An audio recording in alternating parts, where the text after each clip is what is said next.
Welcome back to the show, everybody. Bang! Activate wind power. Power Rangers Beast Morphers. Episode 1 and 1. Episode 11. Tooth of the Betrayed. And you don't know this reference. You don't know that reference. And I can't even reference this reference because we're talking about a children's show. True Life Crew. Anyway. Welcome back to the show, the one on the triple, the G.O.D. and the squadron. Gotta get this. So, not blocking the six, you know what I'm saying? They gotta hold me down. Anyway, seriously, welcome back to the show, y'all. Power Rangers Beast Morphers episode 11, Tools of the Betrayed. Don't lie to your people. Here's some real talk from Uncle Triple to you. Just take this with you. 99% of the truth is 100% of a lie. That is how Uncle Triple lives. It's like a lie's a lie no matter how you do it. And this episode, while not being really heavy-handed with the lesson of learning to tell the truth, no matter how it may hurt the other side of it, is that I do appreciate, but at the same time wondering if they could have did a little bit more, because we saw Devin get legitimately angry that Zoe lied. And that even though that you lied the first time, and again, the episode at the end did bring up this point of especially Zoe understanding that if you lie to me once, how do I believe you when you running the truth on me on the second time? You know what I'm saying? How can I believe you? And it's that, given that, let me make this small adjustment, that we are in a quest to keep the world safe. When we go out in the field, I gotta be able to trust you, baby. I gotta be able to trust you.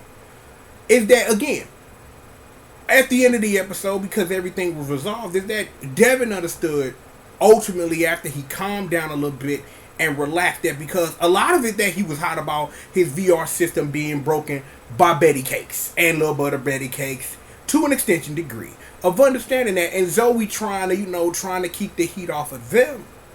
But the thing is that when you really think about it from a true narrative perspective, is that you couldn't resolve it that early. It couldn't be Betty Case going, Devin, I bad, we broke it, and letting it be. You needed that to flow into some of the action.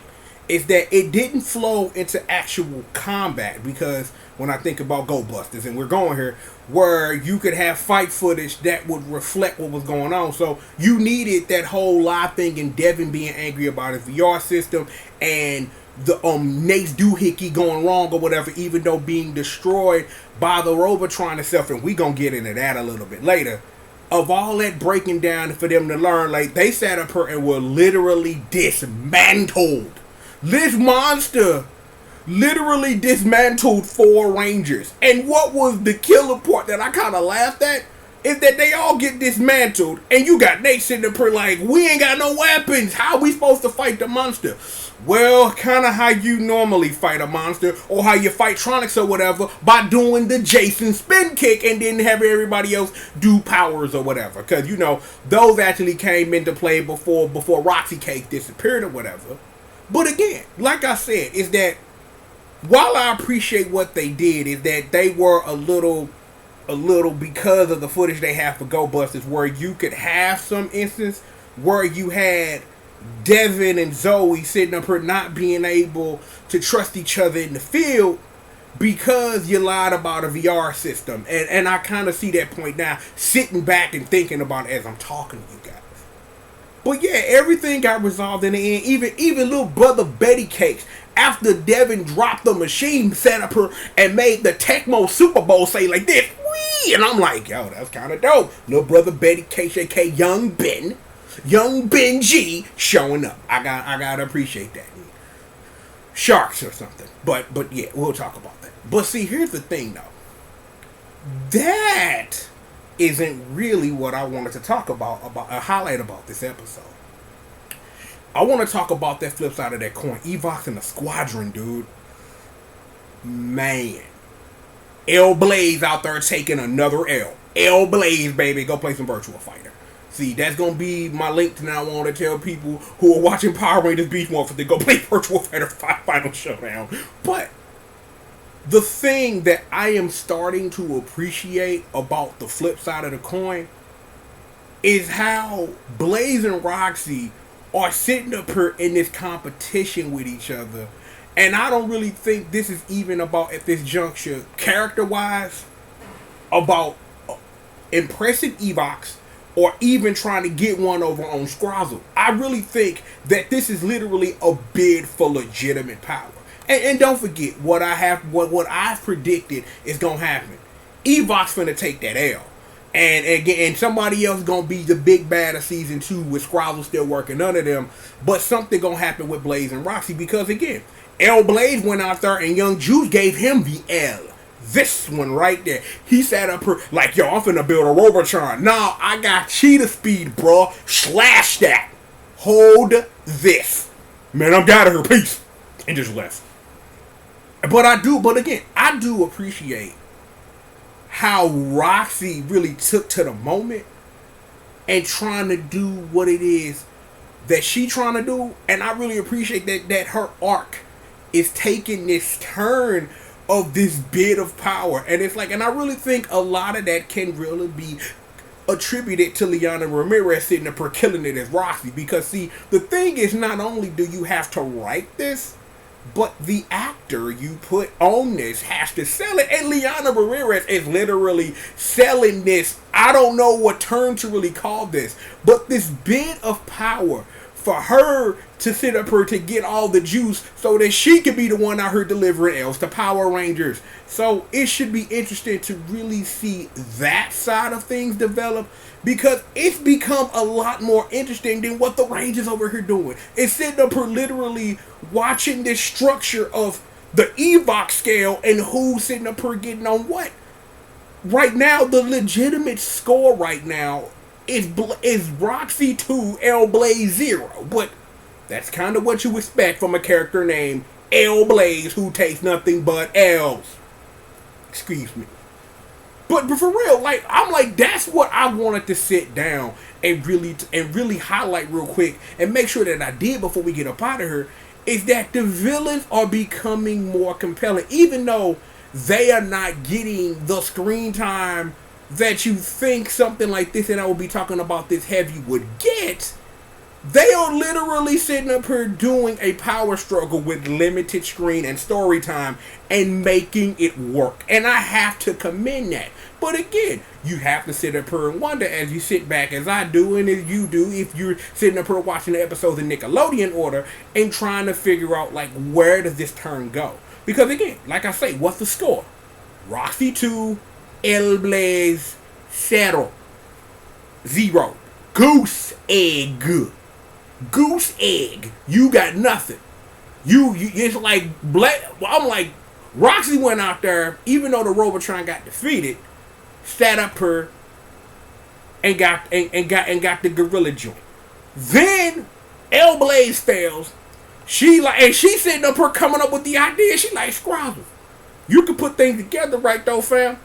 What about, could you build me something that takes things apart? And I'm just like, that girl up here using her noodle, using this right here, cooking the work up, literally. And all I can do is respect it. That's all I can really do, is respect that that's how you running that. And I'm just like, I just wanted to just take a couple of moments and really highlight that side of things, because I don't want to sit up here and I don't want the review to look like, well, Betty and Ben lied, and that was the whole episode, and it kind of broke down a little bit, and the answer to everything, Nate, is you spin kick the monster when you don't have a weapon, because, you know, that's just kind of sort of how Power Rangers works a little bit, but, yeah.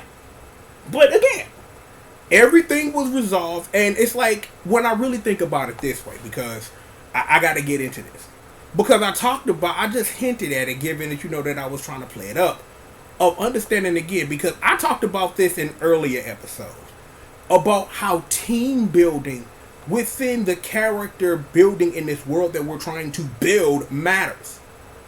Being able to trust your comrades matters when the world's on the line, ladies and gentlemen. So again, it's good that Regardless, you knew you knew beef was gonna get squashed. You knew everything was gonna be forgiven. You know what I'm saying? You know Betty Case and little brother Betty Case was finna hold it down.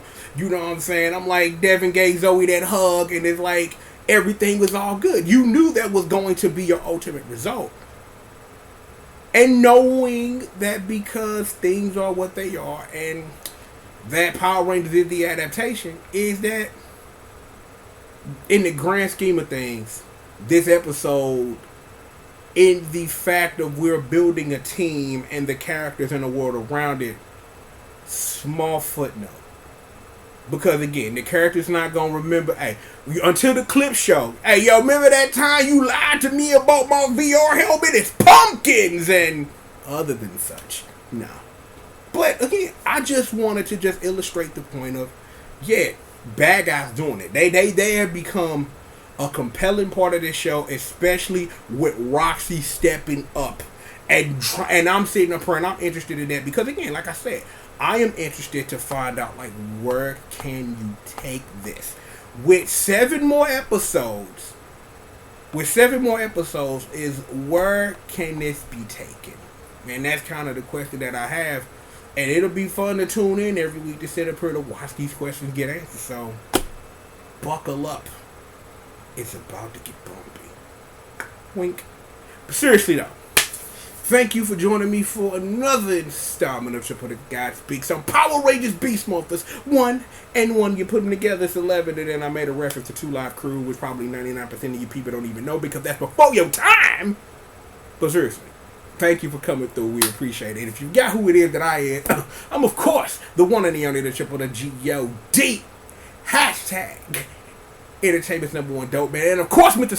CRACKCOCINE had to flip it on you. And of course, the baddest monster in existence. Yeah, you're damn straight. Always got my 6 all day, every day, 25, 8, 367. Squish, Murder, Retina, Squadron, the congregation, man, they be praised. Bessie, Janine, Magdalene, Unos, Doses, Thraces, and Quattros. Crimp them. Throw them dubs up. We stay winning, never losing round here. Yo, things you can do if you haven't. Subscribe button, bell, like, dislike, comment. Links in the description. And if you want to support this show with your cash money, links in the description below. You can do that. So, sit back, relax, and stay tuned. We've got plenty of more show for you. Yeah, thank you for coming through. But we got plenty of more work for you. So, again, take the note, baby. Sit back, relax, stay tuned. More show for all of you. Right after these commercial messages. Ooh, wait. Yeah, oh, you can go now. You thought I had something bonus for you. Nah. Remember though, 99% of the truth is 100% lie. Keep it 1,000 out here in these streets, man. And yeah, 10,000. Keep it 1,000, people. More show for all of y'all right after these commercial messages.